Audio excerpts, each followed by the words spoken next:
ప్రియులారా, ప్రార్థన చేసుకుందాం. పరిశుద్ధుడా, మీకే స్తుతులు స్తోత్రాలు చెల్లిస్తూ ఉన్నాం.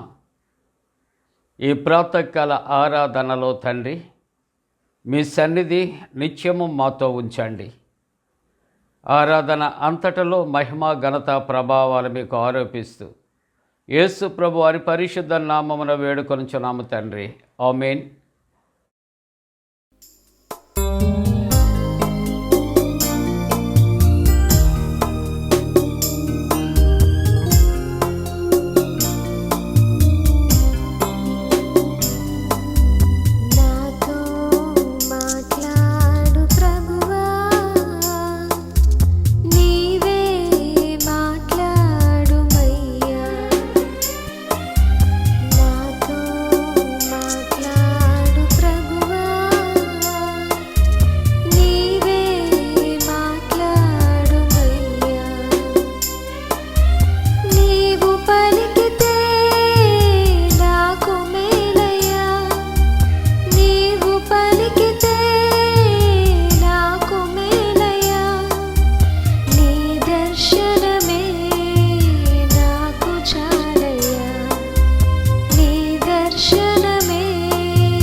ప్రియులారా, ప్రభు పేరిట మీకు శుభాలు.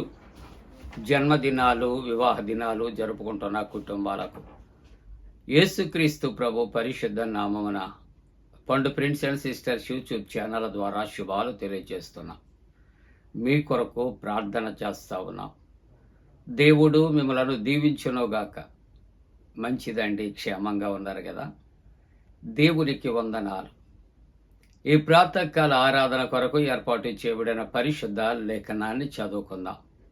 అందరము కూడా పరిశుద్ధ గ్రంథాన్ని తెరచి యాకోబు పత్రిక 2వ అధ్యాయం, యాకోబు పత్రిక 2వ అధ్యాయం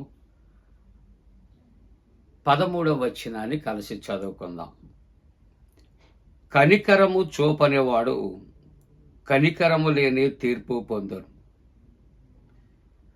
కనికరము చూపనేవాడు కనికరము లేని తీర్పు పొందును. మంచిదండి. ఈవేళ ప్రార్థనాంశము ఒక ప్రశ్న. కనికరము కలిగి ఉన్నావా? కనికరము కలిగి ఉన్నావా? ఇట్స్ ఆల్సో అందరికీ, నాకు. నీవు కనికరము కలిగి ఉన్నావా? పరిశుద్ధ గ్రంథములో కనికరం అనేది చాలా గొప్ప కాన్సెప్ట్. కనికరము కలిగియుండు అని చెప్పటం కన్నా ప్రభు ఆయన కనికరము కలిగినటువంటి దేవుడుగా అనేక మందినట ఆయన స్వస్థపరిచాడు అని పరిశుద్ధ లేఖనాల్లో సెలవిచ్చి. కాబట్టి ఉదయకాలపు ఆరాధనలో ప్రభు యొక్క ఉద్దేశ్యం ప్రతి వారము కూడా ఇతరుల పట్ల కనికరము కలిగి ఉంటే మనం కనికరింపబడతాం. ఇంకో మాట మనం జత చేస్తే, ఎవరు ఏ కొలత కొలిస్తే ఆ కొలత కొలవబడతారు.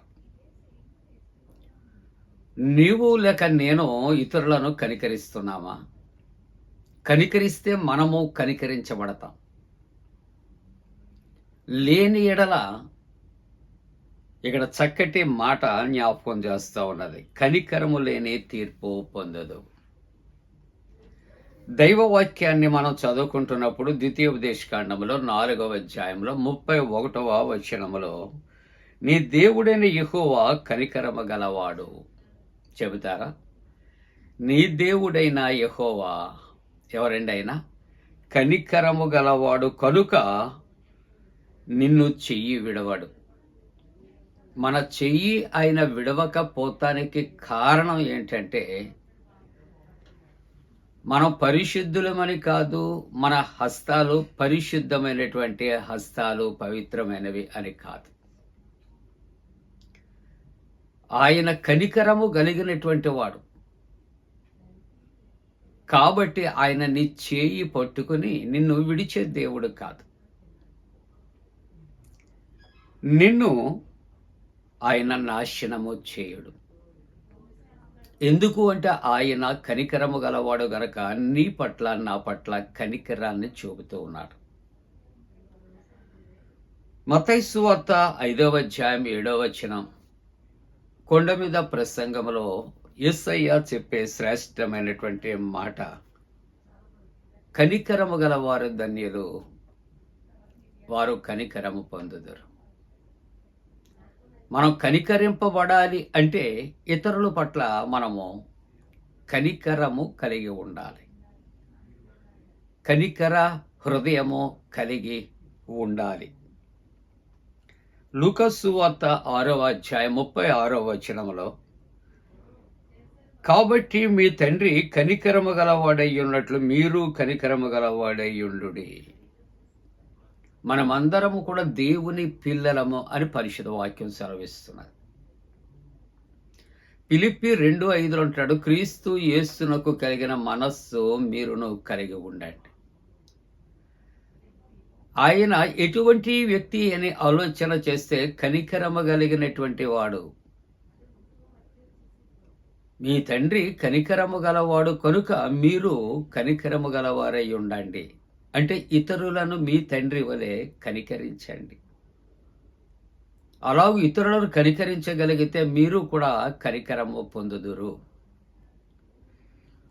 లూకా సువార్త 6వ అధ్యాయం 38వ వచనంలో ఓ చక్కటి మాట అంటాడు, మీరు క్షమిస్తే మీరు క్షమించబడతారు. మనం క్షమించబడాలి అంటే మొదట మనం చేయవలసింది మనము ఇతరులను క్షమించాలి. అలాగే మనము ఇతరులను కనికరిస్తే మనము కనికరించబడతాం. ఇది తండ్రి ఉద్దేశ్యం, తండ్రి మనస్తత్వం.